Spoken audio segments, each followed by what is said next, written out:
lagyanan niya ang ganyan. Hindi ko na to naanuhan kasi no? So yan na lang, tapos dingding na daw kasunod.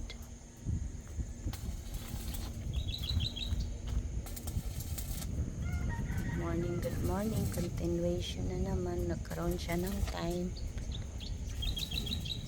para mag-welding ngayong umaga. So ayan, okay na.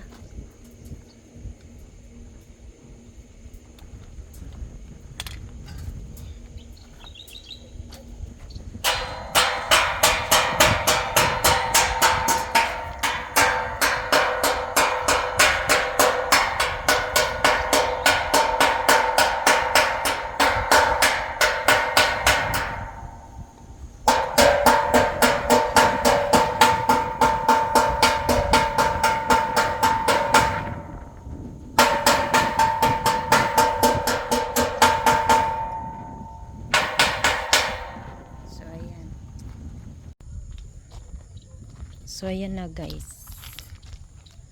ang gate natapos na, pero kulang pa din na yan. Hindi ko na yan nakuhanan, sorry po.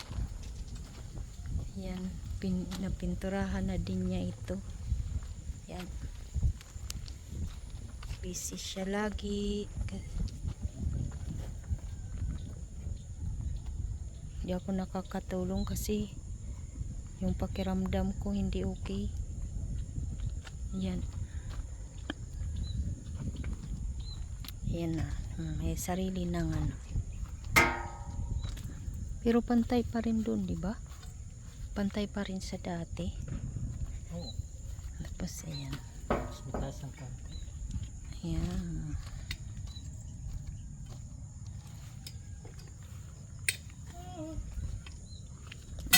Gawa lang niya. Ang mahal-mahal na yan. Magkano yan pag ipagawa?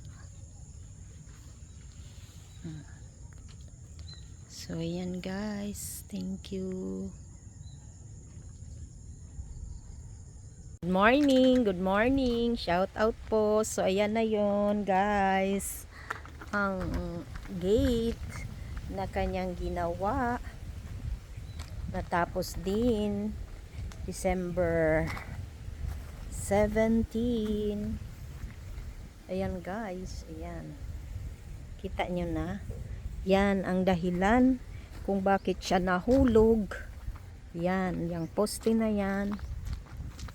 So ayan.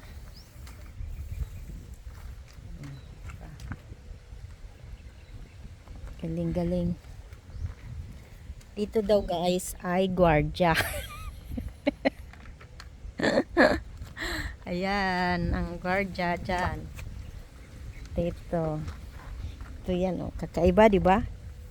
Saan kayo makakakita ng isang place na yung pinto ay, yung gate ay dalawa. Tapos kalahating metro lang ata to ang layo. May gate agad. Sa kanya lang yan guys, sa kanyang idea.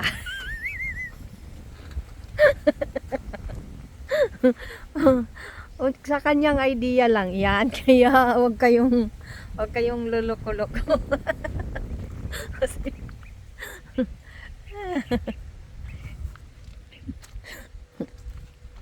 Yan ang dahilan ng pagkahulog niya mula doon sa tuktok hanggang dito sa baba. So ayan, okay na siya. Okay. So ayan na guys. Sobrang lakas ng hangin. So ayan, bye bye. Maraming salamat po.